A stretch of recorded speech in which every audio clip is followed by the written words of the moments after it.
Hello, dear students and respected viewers. Myself Deepak Kumar Thakur, Guest Assistant Professor, Kamla Rai College, Gopalganj, affiliated with Jayprakash university Chhapra.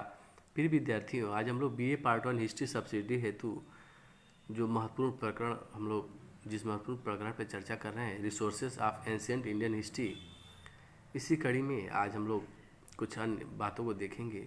इसके पहले हम लोगों ने साहित्यिक साक्ष्य, विदेशी यात्रियों के विवरण से संबंधित विस्तृत व्याख्या हम लोगों ने देख ली थी। अब हम लोग जो इतिहास के अध्ययन के लिए पुरातात्विक साक्ष्य हैं, इसके विषय में चर्चा करेंगे।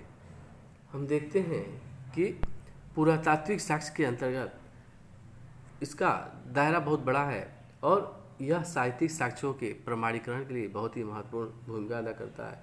और इसमें हम अभिलेखों, मुद्रा संबंधी साक्ष्य जो है, स्मारक संबंधी जो विभिन्न स्मारक हैं, ये सार्वजनिक स्मारक हों या धार्मिक तथ्यों से जुड़े हुए स्मारक हों या पूजा प्रार्थना इत्यादि के लिए बनाए गए स्मारक हों, इन सभी स्मारकों में, मुद्राओं में, अभिलेखों में और जो मृदभांड इत्यादि जो बर्तन इत्यादि मिले, इन सभी से हम इतिहास के तथ्यों को प्राप्त कर सकते हैं। तो आइए कुछ महत्वपूर्ण तथ्यों को देखते हुए हम इसकी चर्चा करें।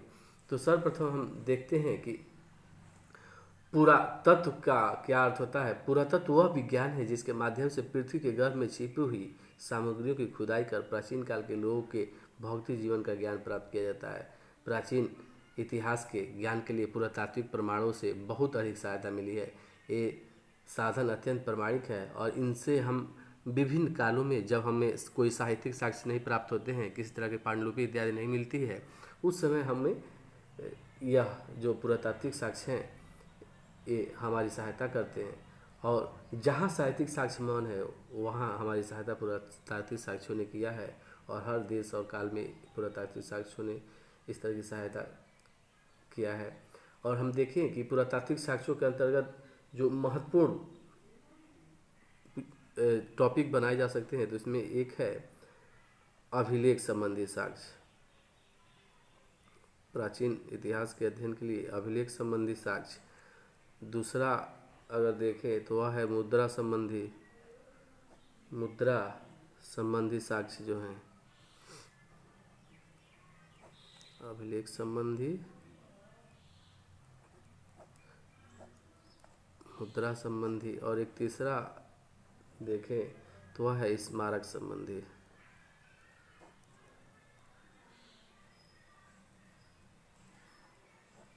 स्मारक संबंधी साक्ष्य। अब हम एक एक करके चर्चा करें तो अभिलेखों का तो भारतीय इतिहास के अध्ययन में, जो प्राचीन भारतीय इतिहास का है, उसके अध्ययन में बहुत ही महत्वपूर्ण भूमिका हम देखते हैं।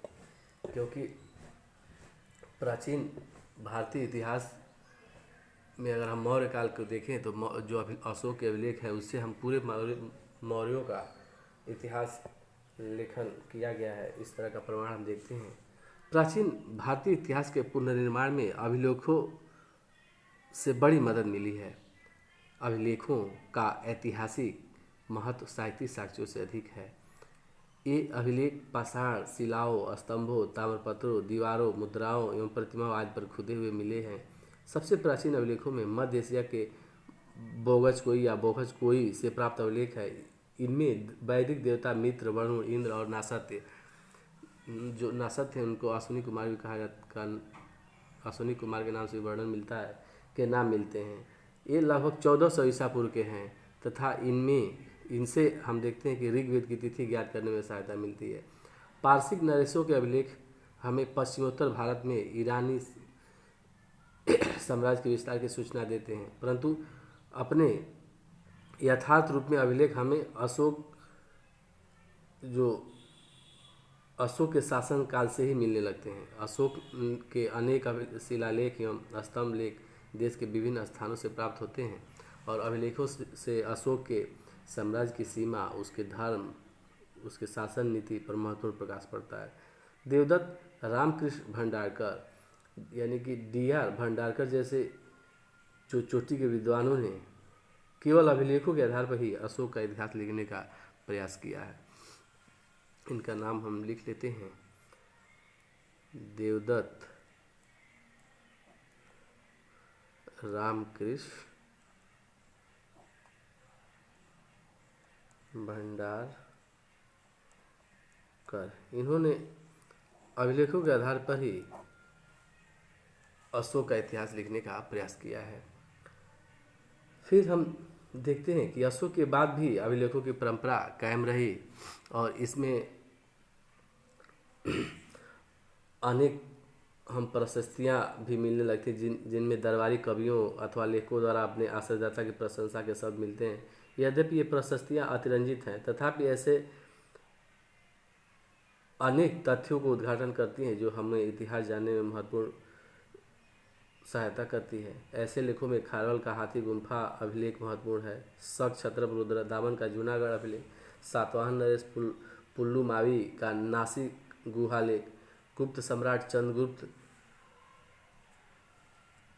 जो है गुप्त सम्राट समुद्रगुप्त का प्रयाग स्तंभ लेख, मालव नरेश यशोधर्मन का मंदसौर अभिलेख, चालुक्य नरेश पुलकेशिन द्वितीय का ऐहोल अभिलेख, प्रतिहार नरेश भोज का ग्वालियर अभिलेख आदि विशेष रूप से प्रसिद्ध हैं। इनमें से अधिकांश लेखों से तत्संबंधी राजाओं के सैनिक अभियानों की सूचना मिलती है। जैसे समुद्रगुप्त के प्रयाग स्तंभ लेख में उसकी विजयों का विशद वर्णन है। ऐहोल का लेख हर्ष पुलकेशिन युद्ध का विवरण देता है। ग्वालियर लेख में गुर्जर प्रतिहार शासकों के विषय में सूचनाएँ प्राप्त होती हैं। गैर सरकारी लेखों में यवन राजदूत हेलियाडोरस का वेशनगर यानी विदिशा से प्राप्त गरुड़ स्तंभ लेख विशेष रूप से उल्लेखनीय है। और हम देखते हैं कि इसमें द्वितीय शताब्दी ईसा पूर्व में मध्य भारत के भागवत धर्म विकसित होने का प्रमाण मिलता है, जो वेशनगर अभिलेख है। कुछ अभिलेख मूर्तियों, ताम्रपत्रों आदि के ऊपर अंकित मिलते हैं। इनसे भी इतिहास विषयक अनेक उपयोगी सामग्री प्राप्त हो जाती है हम लोग को। मध्य प्रदेश के एरठ से प्राप्त वाराह प्रतिमा पर हुणराज तोरणमाण का लेख अंकित है, जिससे उसके विषय में सूचनाएं मिलती हैं। पूर्व मध्यकाल के बहुसंख्यक भूमि अनुदान पत्र जो लैंड ग्रांट्स मिलते हैं, जिनसे प्रशासन के सामंती स्वरूप की सूचना मिलती है। दक्षिण भारत से प्राप्त दक्षिण भारत में जो शासन करने वाले शासक हैं, चोल, पल्लव आदि, उन लोगों के भी जो इन पल्लव और चोल राजवंशों के राजाओं ने भी अनेक लेख खुदवाए और इनसे भी इतिहास से संबंधित बहुत सारी हमें जानकारियाँ प्राप्त होती हैं। अगर अन्य अभिलेखों के अलावा अन्य पुरातात्विक साक्ष्यों को देखें तो मुद्रा संबंधी साक्ष्य हमारे सामने आता है। अगर मुद्रा संबंधी साक्ष्य के विषय में देखें तो अभिलेखों के अतिरिक्त प्राचीन राजाओं द्वारा ढलवाए गए जो सिक्के भी प्रचुर मात्रा में हमें देखने को मिलते हैं और विभिन्न प्रकार के जो स्मारक संबंधित अभिलेख हैं, ये भी हमारे वर्णन में आएंगे। इन दोनों का वर्णन हम लोग नेक्स्ट लेक्चर में करेंगे और जिसमें हम लोग इसकी विस्तृत व्याख्या के विषय में अध्ययन करेंगे कि इसमें किस मुद्रा से हमें किस तरह के साक्ष्य प्राप्त होते हैं, स्मारक संबंधी जो पुरातात्विक साक्ष्य स्रोत हैं इससे हमें किस तरह के साक्ष्य प्राप्त होते हैं। और इसी के साथ प्रकरण समाप्त करते हैं। जय हिंद, जय भारत, धन्यवाद।